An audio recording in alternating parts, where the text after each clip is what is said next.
Talvez não preguemos o Evangelho na China, no Japão ou na África, mas o Senhor confiará a nós evangelizar esta região. Esta é a parte nossa. E em toda a terra será anunciado o Evangelho do Senhor. E depois disso é que será o fim. Deixem marcar esse trecho. Eu queria mostrar para vocês o mesmo trecho de preparação do Evangelho de São Lucas. Pegue comigo então Lucas 21. É a mesma coisa, só que a maneira de Lucas apresentar, em certas partes, é mais esclarecedora.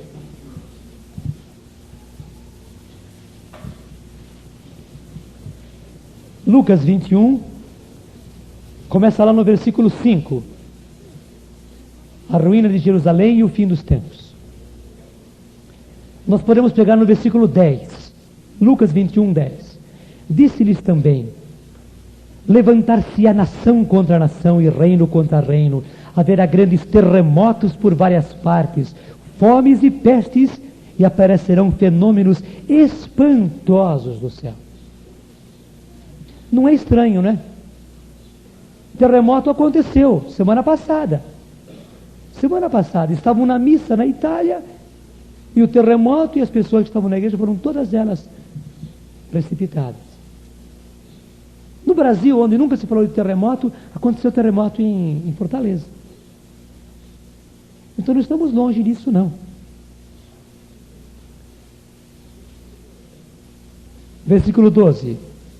Mas, antes de tudo isso, vos lançarão as mãos e vos perseguirão, entregando-vos às sinagogas e aos cárceres, levando-vos à presença dos reis e dos governadores por causa de mim. Isto vos acontecerá para que vos sirva de testemunho. Gravai bem no vosso espírito de não preparar a vossa defesa, porque eu vos darei uma palavra cheia de sabedoria, à qual não poderão resistir, nem contradizer os vossos adversários. Sereis entregues até por vossos pais, vossos irmãos, vossos parentes e vossos amigos, e matarão a muitos de vós. Sereis odiados por todos por causa do meu nome. Jesus diz que sereis entregues até por vossos pais, vossos irmãos, vossos parentes, vossos amigos, e matarão a muitos de vós. Quer dizer, marido que não aceitou a Jesus nesse tempo agora de graça, quando chegar a hora da perseguição, vai entregar mulher e filhos. Filhos que hoje não aceitam a Jesus, nessa hora de graça que estamos vivendo, irão entregar aos próprios pais quando vier a hora da perseguição. Parentes se entregarão uns aos outros, se trairão uns aos outros, amigos se trairão uns aos outros. É a hora da perseguição. E Jesus diz que ainda não é o fim, é só a preparação. E sereis odiados por muitos por causa do meu nome. Entretanto, não se perderá um só cabelo de vossa cabeça.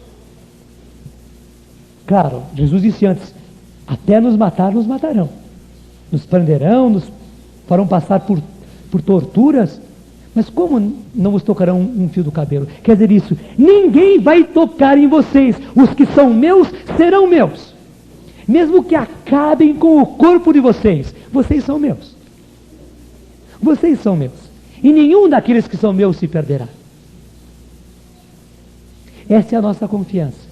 Mesmo que nos traiam, mesmo que acabem conosco, com o nosso corpo, nós somos do Senhor, e os do Senhor serão do Senhor.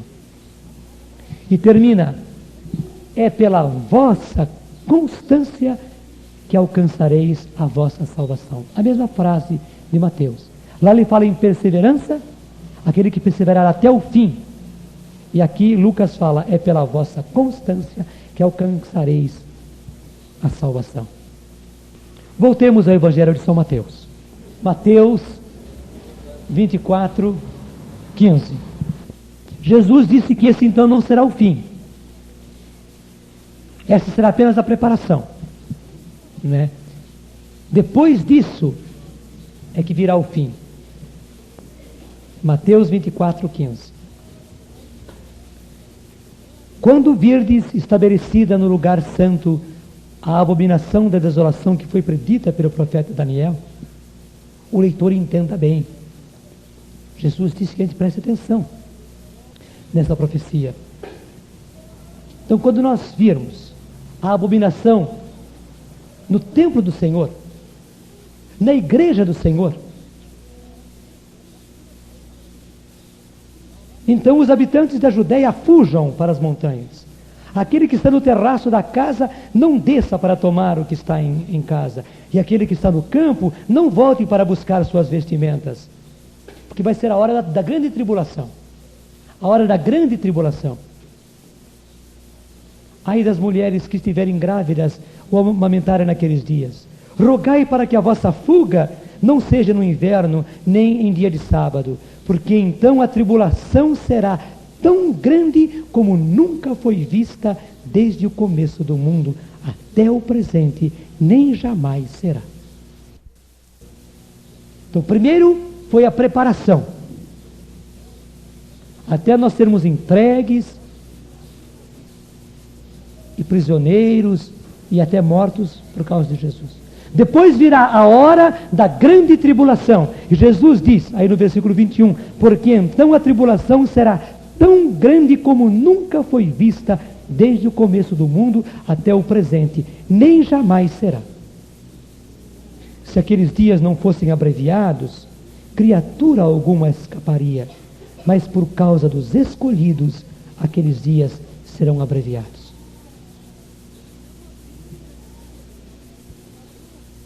Então Jesus diz que a hora da tribulação será terrível, a grande tribulação.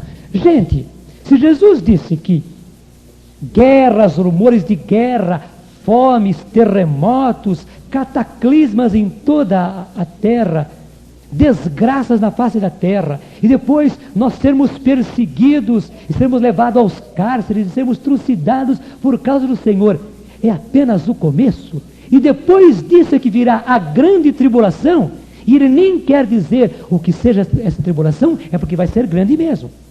Muito maior do que terremotos e perseguições, e sermos levados aos cárceres e sermos mortos. Jesus diz que será uma grande tribulação.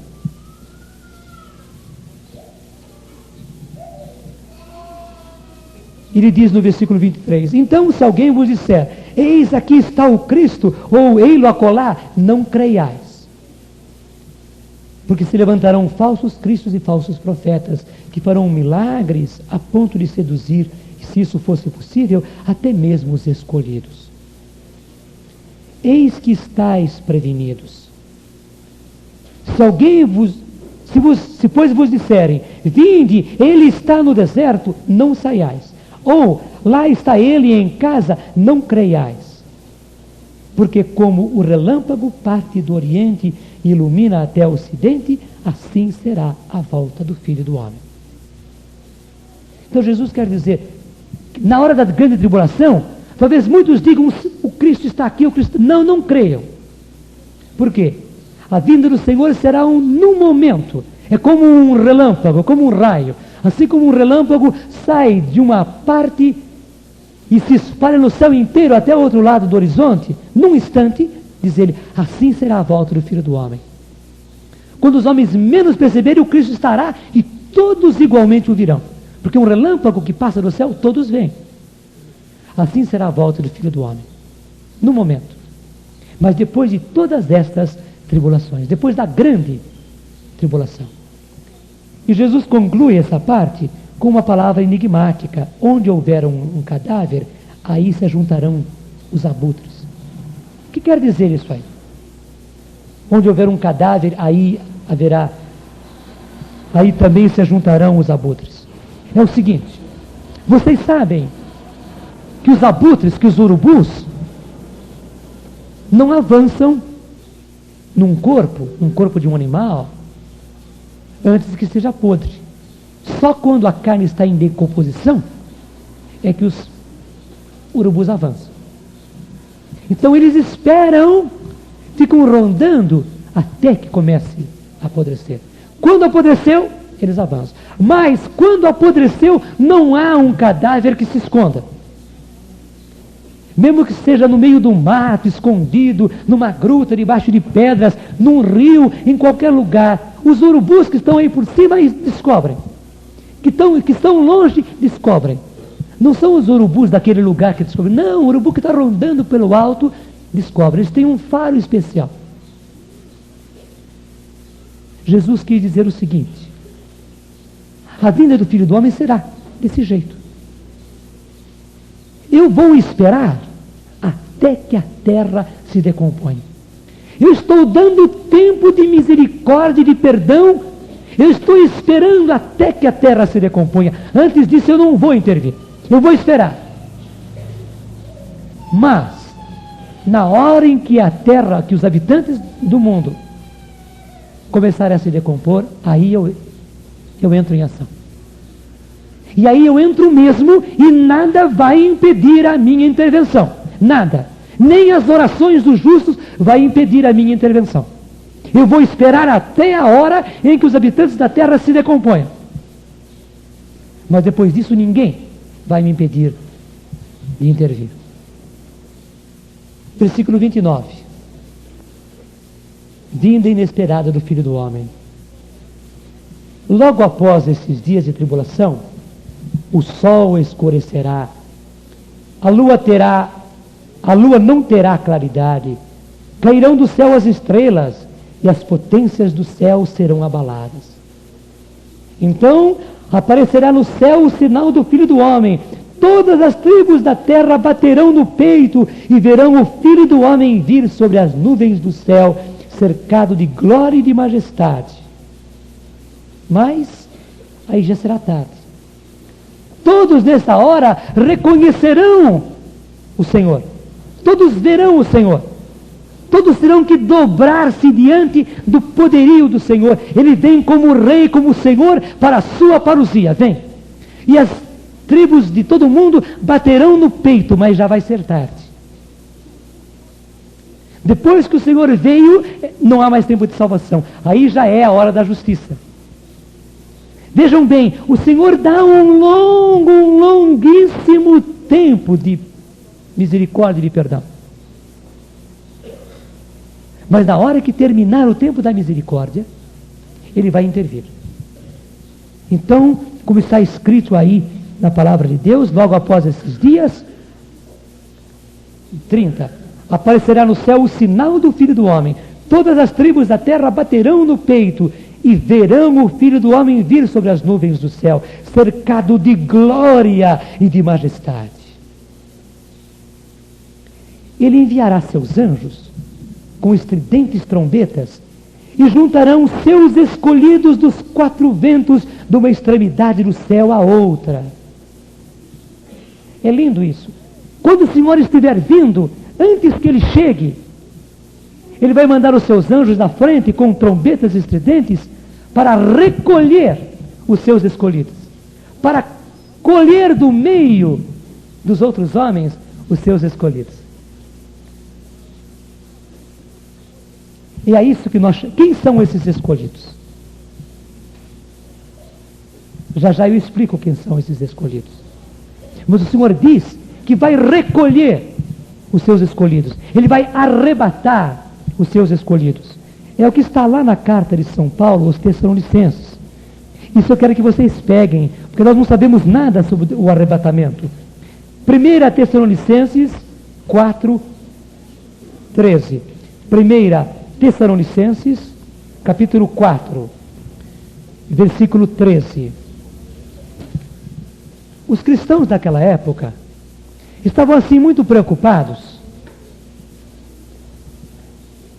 porque eles ouviram Paulo falar muito a respeito da vinda de Jesus.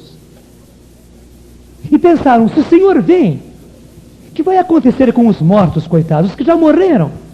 Nós sabemos que nós que estivermos em vida, vamos ser colhidos e levados pelo Senhor. E os mortos, coitados? Então São Paulo escreve para eles, dizendo que não se preocupem. Os mortos serão ressuscitados primeiro, e depois nós seremos arrebatados. É que Paulo vai explicar aí no versículo 13. Irmãos, não queremos que ignoreis coisa alguma a respeito dos mortos, para que não vos entristeçais como os outros homens que não têm esperança. Se cremos que Jesus morreu e ressuscitou, cremos também que Deus levará com Jesus os que nele morreram. Eis o que vos declaramos conforme a palavra do Senhor. Por ocasião da vinda do Senhor, nós, que ficamos ainda vivos, não precederemos os mortos. Nós, seja quem for, não sei se somos nós, se serão outros, todos aqueles que estiverem vivos na vinda do Senhor, não precederão, não passarão na frente dos mortos. Quando for dado o sinal, à voz do arcanjo e ao som da trombeta de Deus, como Jesus disse no Evangelho de São Mateus, que os anjos virão na frente com trombetas estridentes para chamar os eleitos. Então, ao som da trombeta de Deus, o mesmo Senhor descerá do céu, e os que morreram em Cristo ressurgirão primeiro. Naquela hora, os fiéis, os escolhidos que estiverem mortos, vão ser ressuscitados pelo Senhor. Depois, nós, os vivos, os que estamos ainda na terra, seremos arrebatados juntamente com eles sobre nuvens ao encontro do Senhor nos ares. Lindo! Primeiro os mortos, os fiéis, os escolhidos, ressuscitarão. E os que estiverem vivos naquele tempo serão arrebatados pelo Senhor. E assim estaremos com o Senhor e seremos levados com o Senhor para as nuvens. Os eleitos estarão lá em cima com o Senhor. Daí sim, o Senhor poderá atacar aqueles que estão aqui embaixo, que são os rebeldes, os infiéis, os que não quiseram reconhecê-lo, vivos ou mortos. Vivos ou mortos. Mas os que são do Senhor estarão com Ele. E assim estaremos para sempre com o Senhor. Portanto, consolai-vos, irmãos, uns aos outros com estas palavras. É isso que chamamos de arrebatamento. Os que são do Senhor serão arrebatados com Ele. Irmãos, quem são esses escolhidos? A gente pode pensar que assim, o Senhor vai escolher alguns, Eu escolho aquele, o resto não. Eu escolho aquele outro lá, o resto não. Eu escolho aquele lá no fundo, o resto não. Eu escolho esse aqui, o resto não. Eu escolho mais um outro lá e um outro lá. Não, não é assim. Não é assim. Os escolhidos são os fiéis. São os que estiverem com o Senhor firmes até o fim. Este fim para nós poderá ser até o fim da nossa vida, porque o tempo que nós temos para encontrar-nos com o Senhor é até a hora da nossa morte.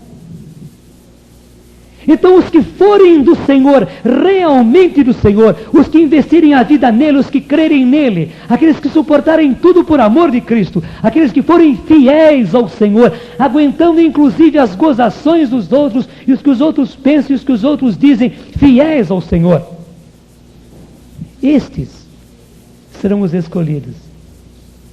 E o Senhor vai escolher os seus escolhidos. Entenderam? Os escolhidos são os fiéis. E então, os fiéis ao Senhor, que são os escolhidos porque foram fiéis, os mortos ressuscitarão, os vivos serão arrebatados e levados com o Senhor. Vocês lembram da parábola do joio e do trigo? A parábola do joio e do trigo é uma parábola dos fins dos tempos. Jesus diz justamente que o trigo são os filhos de Deus. O joio são os filhos do maligno. Os filhos do maligno. E que agora crescem juntos. E até o joio suplanta o trigo. O joio se põe por cima do trigo e até não deixa o trigo crescer. Jesus disse, mas no fim virão os anjos de Deus. E os anjos de Deus são os segadores, os que colhem, e vão antes colher o trigo, só o trigo. Só o trigo. E os anjos irão então no meio do mato, tirando o joio de lado e pegando o trigo. Tudo que é trigo eles vão pegar. farão machos e levarão para o Senhor. Tudo que for trigo vai ser arrebatado para o Senhor. Depois o Senhor virá e colocará fogo em todo o joio. Irmãos, daí a importância de nós sermos trigo. De nós sermos claramente trigo. De nós sermos manifestamente trigo. Nós não podemos estar misturados com o joio. Nós não podemos nem ter aparência de joio, nenhuma comunhão com o joio, nenhuma. Não viver em nada a vida de joio, porque nós corremos um grande risco. Na hora que passar o anjo para selecionar, quem estiver no meio do joio vai ficar no meio do joio.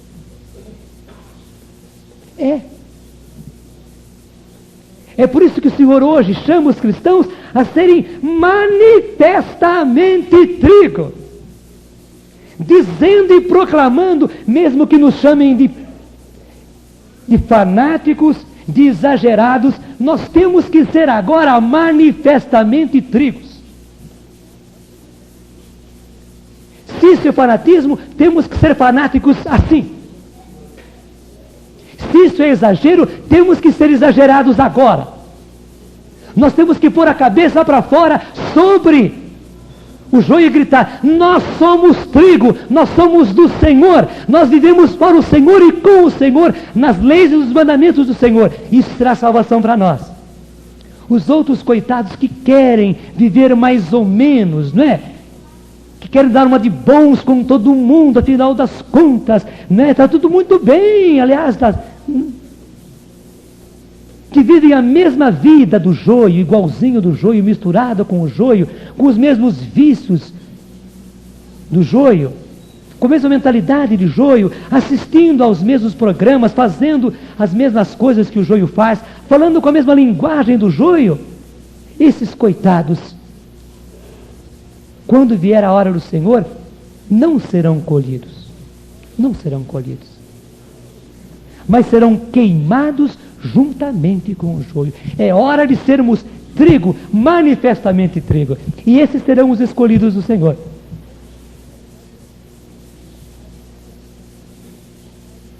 E aleluia! Se o Senhor nos previne agora, se o Senhor nos fala agora, é para que nós tomemos cuidado, sejamos vigilantes e coloquemos toda a nossa atenção e toda a nossa vida investida para sermos verdadeiramente, realmente trigos do Senhor, sem mistura alguma. Termina aqui o lado A. Vire a fita neste ponto. 4, versículo 32. Compreendei isto pela comparação da figueira.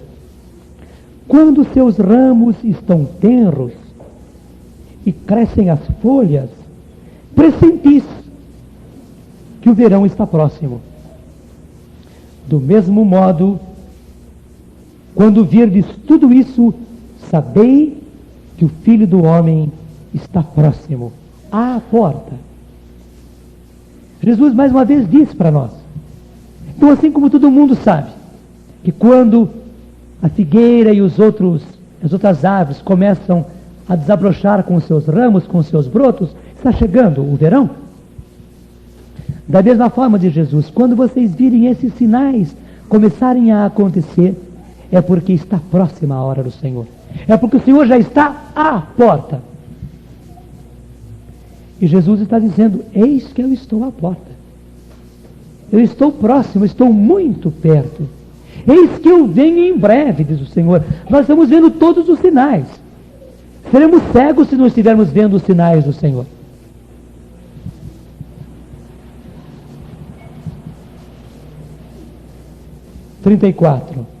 Em verdade vos declaro, não passará esta geração antes que tudo isso aconteça.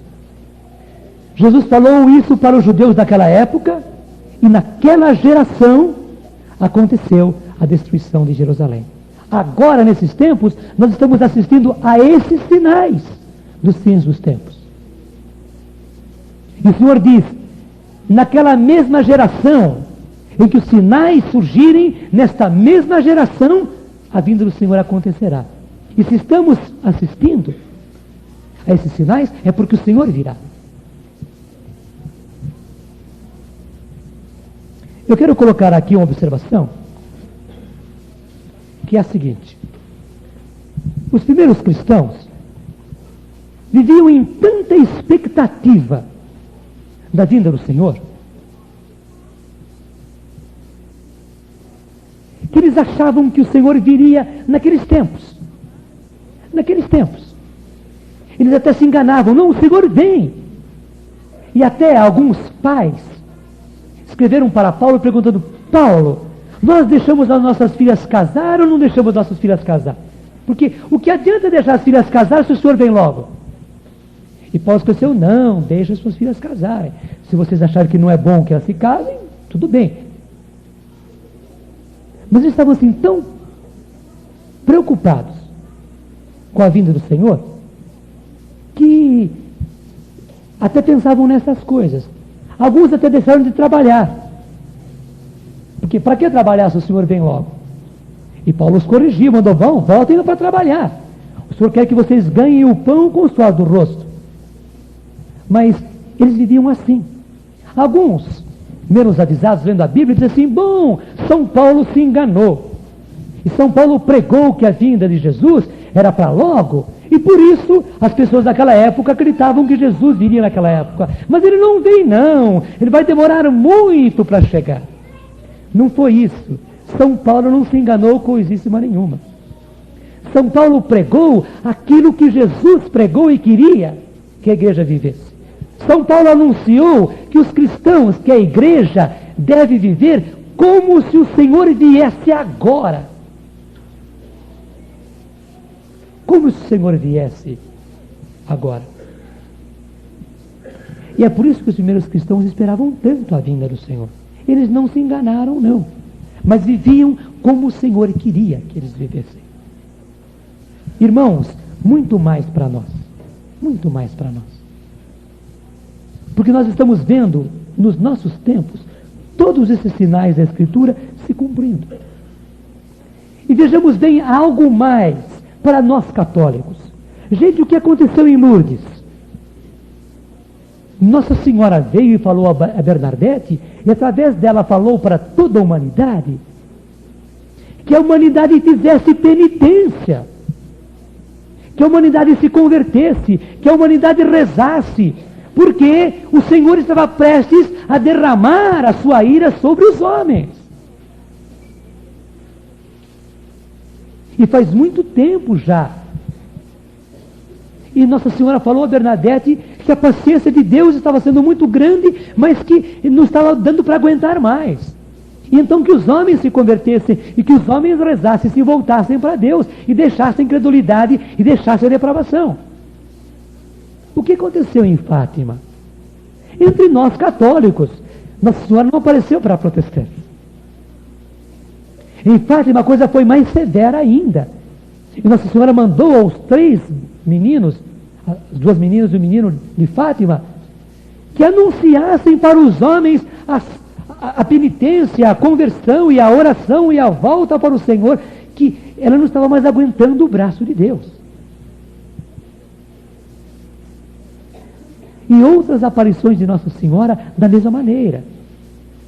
E aparições mais modernas dos últimos tempos, em que o Senhor, através de Maria, e Ele mesmo está anunciando. Mas os homens não escutaram e não estão escutando.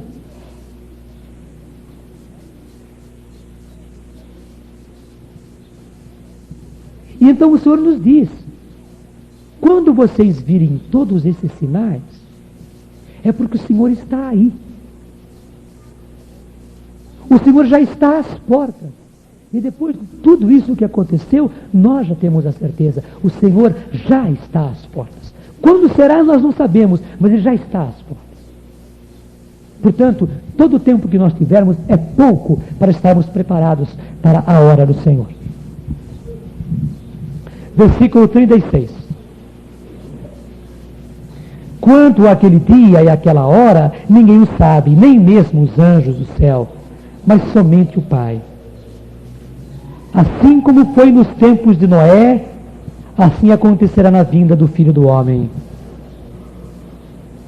Nos dias que precederam o dilúvio, comiam, bebiam, casavam-se e davam-se em casamento, até o dia em que Noé entrou na arca. E os homens de nada sabiam, até o momento em que veio o dilúvio e os levou a todos. Assim será também na volta do Filho do Homem. Não precisa explicar mais nada. 40. Aqui fala bem claramente do arrebatamento. Como será? 2 homens estarão no campo. Um será tomado e o outro será deixado. 2 mulheres estarão moendo no mesmo moinho. Uma será tomada e a outra deixada. Por quê? Aquele que for do Senhor, fiel ao Senhor, que for trigo, manifestamente trigo, será tomado, será arrebatado com o Senhor nos ares. Será uma coisa espetacular, lindo. Mas o outro será deixado. Numa mesma casa, 7 pessoas, marido, mulher e 5 filhos. Talvez 1, talvez 2, talvez 3, não sei, serão tomados, porque são do Senhor, são fiéis, são trigo. E talvez outros 2, outros 3, outros 4, outros 5 serão deixados. Na mesma cama estará dormindo marido e mulher. Talvez um seja tomado e talvez o outro seja deixado. Somente se os 2 forem trigo do Senhor, é que os 2 serão tomados. É a palavra do Senhor. Se eu pudesse abaixar o tempo, se eu pudesse abaixar o preço, nesse tempo de Natal, eu abaixaria o preço, mas não dá. É assim que o Senhor fala. Então o Senhor fala claro, Ele vai colher o trigo, todo o trigo, mas somente o trigo, todo o trigo, mas somente o trigo. Ninguém tenha medo, porque o que for trigo será colhido, mas que todos nós vivamos em temor para sermos realmente trigo. Versículo 42 que termina esta colocação do Evangelho de São Mateus. Vigiai, pois, porque não sabeis a hora em que virá o Senhor. Sabei que se o pai de família soubesse em que hora da noite viria o ladrão, vigiaria e não deixaria arrombar a sua casa. Por isso, estai também vós preparados, porque o Filho do Homem virá numa hora em que menos pensardes.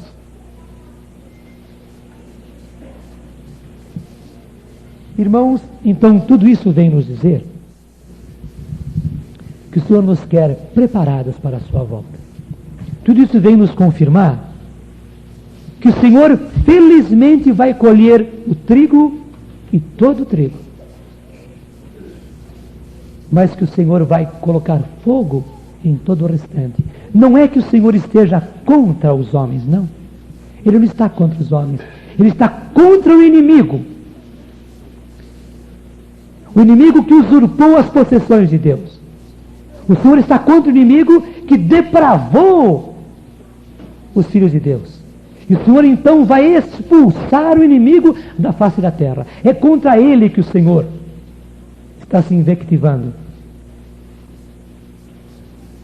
E é por isso que nós temos que, nessa época, rompermos totalmente com o inimigo, rompermos totalmente com o pecado, rompermos totalmente com o mal, para sermos do Senhor, verdadeiramente do Senhor, realmente do Senhor.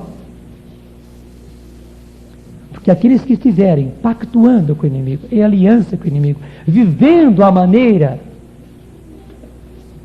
do inimigo, aqueles que se deixarem levar pelo inimigo, serão arrasados juntamente com ele. Para fechar a tudo. Agora nós começamos a compreender o porquê desse derramamento do Espírito Santo nesses tempos. A profecia de Joel Foi uma profecia de tempos de parousia. Diante de uma das parousias do Senhor, de uma das intervenções do Senhor na face da terra, Joel proferiu aquela profecia.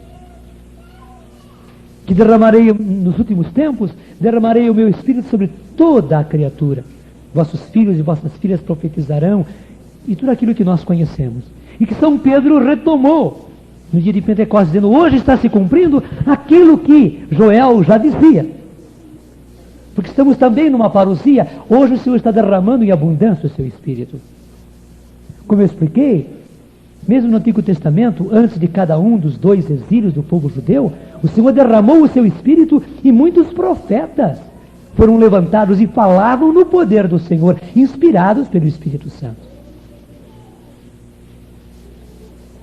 É por essa razão que nos tempos que vivemos agora, por causa da grande depravação da terra e por causa da grande intervenção, da grande parousia do Senhor, Ele está derramando o seu Espírito sobre toda a criatura.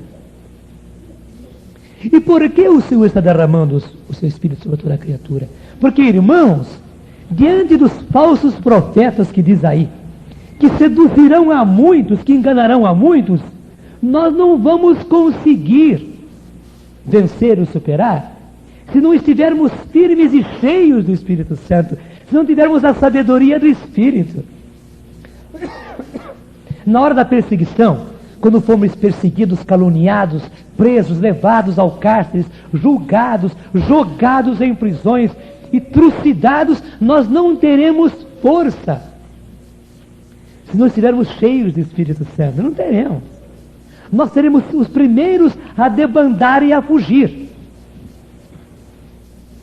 Não foi isso que aconteceu com os apóstolos antes de Pentecostes? Eles foram formados por Jesus durante 3 anos. Prometeram e reprometeram a Jesus fidelidade. E na hora que Jesus foi preso, todos eles debandaram. E um deles o traiu. E o chefe deles o negou. E então só no poder do Espírito, somente cheios do Espírito Santo, é que nós seremos capazes de enfrentar os tempos de tribulação. É por essa razão que o Senhor está derramando hoje o seu Espírito. E ainda mais, o Senhor quer que o seu Evangelho seja anunciado a todas as criaturas. E os que estão dispersos, longe, enxafurdados no pecado, na lama dos vícios, sejam recuperados. E não será com meios humanos que esses serão recuperados pelo Senhor. Não, é apenas pelo Evangelho pregado no poder do Espírito. E através dos dons do Espírito é que aqueles que estão enxafurdados na lama do vício e do pecado é que conseguirão ser arrebatados e trazidos para o Senhor. Então não é à toa que o Senhor está derramando o seu Espírito e nos dando dons e ministérios. São as armas do Senhor, são as ferramentas do Senhor para chamar os seus filhos de volta. Eu não estou fazendo aqui a apologia da renovação carismática, não. Eu estou fazendo a apologia aqui da hora do Senhor.